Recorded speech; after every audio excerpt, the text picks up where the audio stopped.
Declutter and organize before 2026 wardrobe series day 3 churidar declutter பண்ணிடலாமா? இப்படி களைஞ்சு போய் எப்படி இருந்தனா இப்படி ஆயிட்டேன் அப்படின்றது தான் இந்த வீடியோவில் பார்க்க போகிறோம். ரெகுலர் அப்டேட்ஸ்க்கு அன்புடன் அறிவி சேனலை சப்ஸ்கிரைப் பண்ணிக்கோங்க. வீடியோட எண்டில் என்னோட டாப்ஸ் அண்ட் பாட்டமை நான் என்ன மாதிரி என் பீரோவில் அரேஞ்ச் பண்ணி வச்சுருக்கேன்றதை சொல்லியிருக்கேன். கண்டிப்பாக செக் பண்ணிக்கோங்க. ஃபஸ்ட்டு உங்ககிட்ட இருக்க வார்ட்ரோப்பை காலி பண்ணணுங்க. அதுக்கு நான் என்ன பண்ணியிருக்கேன்னா, வார்ட்ரோப்பை காலி பண்ணும்போதே உங்ககிட்ட இருக்க ஷால் எல்லாம் ஃபஸ்ட்டு தனியாக எடுத்து கட்டி வச்சுக்கோங்க. அதுக்கப்புறம் உங்ககிட்ட இருக்க பாட்டம்னா உங்ககிட்ட இருக்க பேண்ட்ஸ், இன்ஸ்கர்ட்ஸ்லாம் எடுக்க வேணாம். பேண்ட்டு, ஸ்கர்ட்டு இந்த மாதிரி இருக்க எல்லா ஐட்டமும் எடுத்து அதையும் மூட்டை கட்டி தனியாக எடுத்து வச்சுக்கோங்க. அதுக்கப்புறம் உங்ககிட்ட இருக்க டாப்ஸ், ஃபஸ்ட்டு டாப்ஸை தான் நான் டீக்ளட்டர் பண்ண போகிறேன். டாப்ஸில் என்னென்ன வரும்னு பார்த்தீங்கன்னா, உங்ககிட்ட இருக்க க்ராப் டாப்லேருந்து மேக்ஸி மாதிரி நீங்கள் யூஸ் பண்ணுற ஃபுல் டாப்ஸ், உங்கள் கபோர்டில் மட்டும் கிடையாது, உங்கள் வீட்டில் இருக்க எல்லா டாப்ஸையும் எடுத்துகிட்டு வந்து ஒரே இடத்துல வச்சுருங்க. நம்ம பீரோவில் நம்ம ட்ரெஸ்ஸஸ் என்ன செல்ஃபில் இருந்ததோ அதை காலி பண்ணிட்டோமா, இப்போ அது எல்லாத்தையும் தூசி தட்டி நல்லா ஒரு சின்ன தூசி கூட இல்லாமல் நீட் பண்ணி எடுத்து வச்சுக்கோங்க. அப்போ தான் நம்ம டீக்ளட்டர் பண்ண திருப்பி எடுத்து இதில் அரேஞ்ச் பண்ணுறதுக்கு ஈஸியாக இருக்கும். இப்போ வாங்கப்பா, நம்மக்கிட்ட என்னென்ன டாப்ஸ் இருக்குன்னு பார்க்கலாம். நம்ம எடுத்து வச்சுருக்க டாப்ஸ் எல்லாமே நல்ல கண்டிஷனில் இருக்கான்னு ஃபஸ்ட்டு செக் பண்ணணும். அதுக்கு என்ன பண்ணணும், எல்லா டாப்ஸையும் ஃபுல்லாக விரித்து நல்ல கண்டிஷனில் இருக்கான்னு பார்த்து திருப்பி மடித்து வைக்கணும். ஒரு டாப்ஸாக செக் பண்ணி எடுத்து வைக்கும்போதே சின்ன சைஸ் டாப்லாம் ஒரு மாதிரி தனியாகவும், ஃபங்க்ஷன் வேருக்கு நான் போடுற டாப்ஸ்லாம் தனியாகவும் எடுத்து வச்சுட்டு அதை அப்பப்போ பீரோவில் கொண்டு போய் வைக்க ஆரம்பிச்சிட்டேன். நெக்ஸ்ட்டு ரெகுலர் வேருக்கு போடுற டாப்ஸையும் நான் அதே மாதிரி தான் எல்லாம் செக் பண்ணிவிட்டு எடுத்து வச்சுட்டேன். இப்போ தான் இருக்குது, நம்ம யூஸ் பண்ணாமல் வச்சுருக்கோம்ல, இந்த டாப்லாம் ஏன் யூஸ் பண்ணாமல் வச்சுருக்கோம் அப்படின்னு நல்லா செக் பண்ண ஆரம்பித்தேன். ஒரு பிட்டு கூட விடாமல் எல்லாமே நீட்டாக செக் பண்ண ஆரம்பித்தேன். நிறைய கிழிஞ்சதெல்லாம் ஆல்ட்ரு பண்ணுறதுக்காக எடுத்து வச்சுட்டேன்.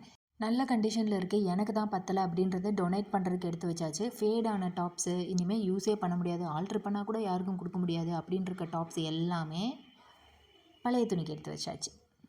நல்ல டாப்ஸ் எல்லாம் திருப்பி பீரோலுக்கு போயிடுச்சுங்க. என்கிட்ட இந்த டாப்ஸ் எல்லாமே நான் இன்றைக்கி டீக்ளட்டர் பண்ண போகிறேன். இதெல்லாம் ஆல்டர் பண்ணுறதுக்கு எடுத்து வச்சுருக்கேன். ஒரு சில டாப்ஸ் டொனேட் பண்ணுறதுக்கு எடுத்து வச்சுருக்கேன். கொஞ்சம் பழைய துணிக்கு போடுறது எடுத்து வச்சுருக்கேன். நீங்களும் உங்ககிட்ட இருக்க டாப்பை அதுக்கு ஏற்ற மாதிரி டீக்ளட்டர் பண்ணிக்கோங்க. நெக்ஸ்ட்டு பாட்டம் மூட்டை பிரிக்கலாமா? பிரித்து எடுத்து வைக்கும்போதே லெகின்ஸ் தனியாக, பிளாசோ தனியாக, காட்டன் பேண்ட் தனியாக, ஸ்கர்ட்டு தனியாக அந்த மாதிரி எடுத்து வச்சிட்டேன். என்கிட்ட ஒரே ஒரு ஸ்கர்ட் தான் இருக்குது. அந்த ஸ்கர்ட் இன்றைக்கி நான் வியர் பண்ணியிருக்கேன். மற்ற எல்லாமே நான் டீக்ளட்டர் பண்ணிட்டேன். இப்போ பாட்டமை என்ன மாதிரி டீக்ளட்டர் பண்ணி அரேஞ்ச் பண்ணணும்னு பார்க்கலாமா? பாட்டம்ஸ் நம்ம ஏன் போடாமல் இருப்போம் அப்படின்னா, சென்டரில் கிழிஞ்சு போயிருக்கும், இல்லைனா கீழே காலுக்கிட்ட கிழிஞ்சு போயிருக்கும். அந்த மாதிரி இருந்தால் மட்டும்தான் நம்ம போடாமல் இருப்போம். இல்லைனா எலாஸ்டிக் போயிருக்கும், நமக்கு பத்தாமல் இருக்கும். ஸோ இதில் என்ன கண்டிஷனில் உங்ககிட்ட இருக்க பாட்டம் இருக்குது அப்படின்றத நீங்கள் தான் ஒன்றா பிரித்து செக் பண்ணி ஆகணும். நான் அந்த மாதிரி தான் செக் பண்ணேன். என்கிட்ட கிழிஞ்சு போன மாதிரி எந்த விதமான பாட்டமுமே இல்லை. ஸோ நல்ல கண்டிஷனில் இருக்கிறது எல்லாமே ஃபஸ்ட்டு பீரோவில் வச்சிடலாம் அப்படின்னு சொல்லி பீரோவில் வைக்கிறதுக்காக பிரித்து வைக்க ஸ்டார்ட் பண்ணிட்டேன்.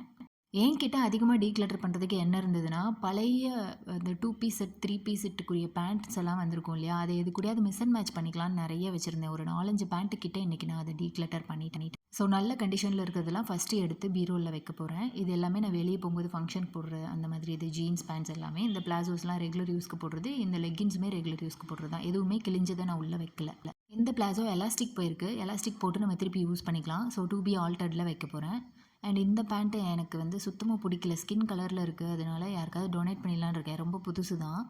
நெக்ஸ்ட்டு நான் சொன்ன மாதிரி பழைய குர்த்திக்குரிய பேண்ட்ஸு, இது ரொம்ப ஃபேட் ஆகிடுச்சுங்க, யாருக்கும் கொடுக்க கூட முடியாது. ஸோ பழைய துணியில் தான் போட போகிறேன்.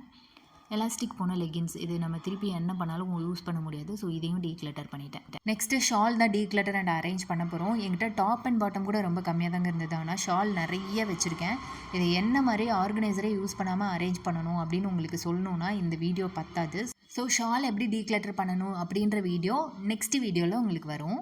இப்போ என்னோடய டாப் அண்ட் பாட்டமை என் பீரோவில் எப்படி வச்சுருக்கேன்னு பார்க்கலாம். ஒரு செல்ஃபில் பாட்டம் வச்சுருக்கேன். லெகின்ஸ் அண்ட் பிளாசோஸ் தனியாகவும், ஸ்ட்ரைட் பேண்ட்ஸ் தனியாகவும் இருக்குது. டாப் ரேக்கில் என்னோடய டிஷர்ட்டும் ஷார்ட் குர்த்திஸும் வச்சுருக்கேன். நான் ரொம்ப யூஸ் பண்ண மாட்டேன். மிடில் ரேக்கில் regular use kurtis, anarkalis A-line ஒரு சைடும், சைடு ஸ்லிட் ஒரு சைடும் பிரித்து வச்சுருக்கேன். Last rack function wears. Shawls எல்லாம் எப்படி அரேஞ்ச் பண்ணியிருக்கேன் நாளைக்கு வீடியோவில் பார்க்கலாம்.